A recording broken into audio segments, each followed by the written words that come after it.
Texas lawmakers are also working on a bill right now that could change how your child is being disciplined in school. It's called House Bill 6, and if it's passed, this would allow suspensions for students pre-K to second grade. We're talking 4 to 8-year-olds. Our Lacey Beasley brings us more in this morning's edition of The Learning Curve.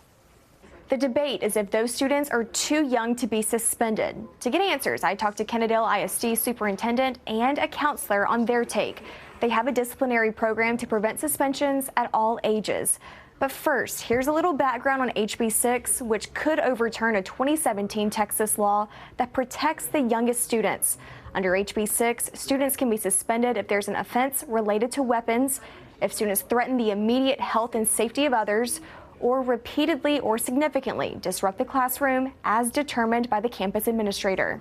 And Kennedale ISD tells me a lot of the behavior issues goes back to life at home.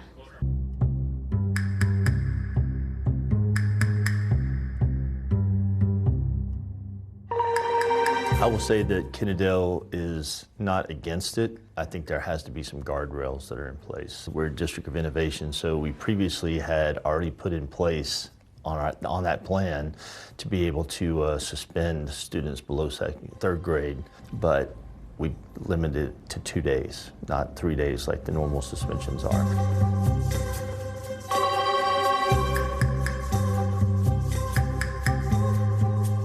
The pre-K to second grade age, is that too young to be suspending students? This is where House Bill 6 comes into play, and this is where our District of Innovation came into play. We were experiencing students with very severe behaviors that were compromising the classroom environment. I've watched a 5-year-old tear up a kindergarten classroom. And when I say tear it up, I mean destroy it. It's real. And how are those teachers supposed to educate all the students in their classrooms with that going on? We don't necessarily have the resources to deal with a lot of those behaviors. So I see the purpose with House Bill 6. It's never our first go-to in any grade level, especially at this grade. Multiple interventions and conversations are done prior to reaching the point of putting a student outside of school. If home life is not okay, then there's no way school life can be okay. How are they supposed to learn when they're dealing with all these other things in their life? And so it could be food insecurity. We have kids that witness things that they shouldn't be witnessing.